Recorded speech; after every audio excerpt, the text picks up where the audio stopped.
We're making this request to Almighty Allah. We're asking Him to guide us. Now, watch what happens when we go into the next chapter. We go to the next chapter and it says, Alif, Lam, Mim. ذَلِكَ الْكِتَابُ لَا رَيْبَ فِيهِ هُدًى لِلْمُتَّقِينَ. It says that is the book, meaning the book with Allah, wherein there's no doubt. There's no doubt. And then the word Huda. It means what? Guidance. The guidance to the straight path is right here in this book. Just a few verses after you ask for it, Ihdina Siratul Mustaqim, here it comes, Huda lil Muttaqin. And what is Muttaqin? It's those who are having taqwa. Taqwa for Allah. Now look at this word. And it's so beautiful when you know the Arabic language. The taqwa means to put a partition, a veil, a barrier between you and the punishment of Allah. So if the person is a believer in Allah and he's trying his best to please Allah and not displease Allah so as to not get Allah's anger on him, then this person, he's going to be on the guidance, the Huda.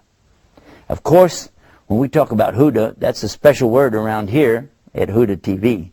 We love that word. And it means guidance. And this is really what it's all about. I recall when I first came to Egypt the very first time, and a friend of mine was a doctor, and I was going down to his place on the Nahar Nil, which is the Nile River. And he asked me a question. He said, can you tell us what it's like to go from some other religion, to go from what you were in before, to come into Islam? Could you tell us about it?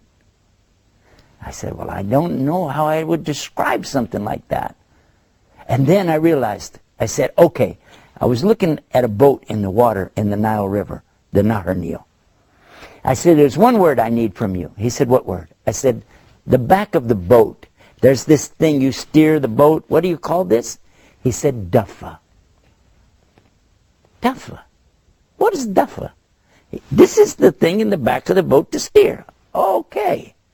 Now I can tell you.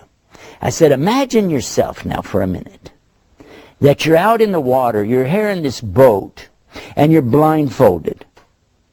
And you can't hear it. Something's in your ears, your eyes are closed, and you have no duffa. You don't have a steering wheel. You're just in the boat. You feel the boat moving this way, and that way, and this way, and that way. And you have no idea. And this is all you've ever known. Oh, you feel the wind. You feel the water if it rains.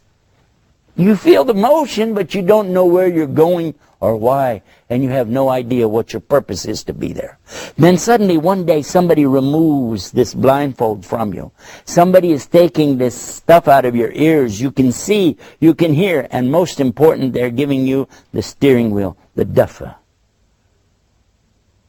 Now, this is the difference. Because when you come to Islam, you can see, you can hear, and you have control.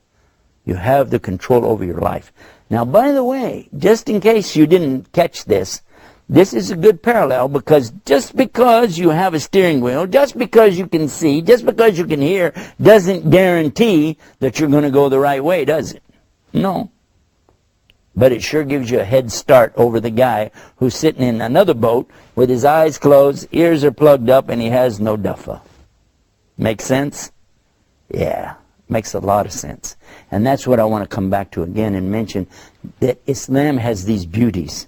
And this one particular beauty where you're to use your mind and you can ask questions and you can get real answers.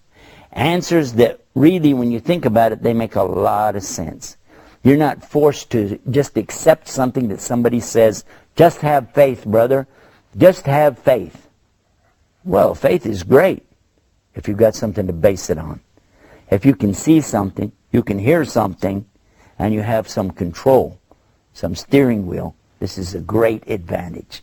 And it's probably one of the bigger attractions, I think, of all of the beauties of Islam that we've been talking about. I think this is one of the most emphatic of all of them. That it comes to you in a way that once you start using your mind and your heart, and then you see what Allah is having in front of you, it becomes a lot easier to accept and then to put into practice. All of this is just one of the many beauties of Islam.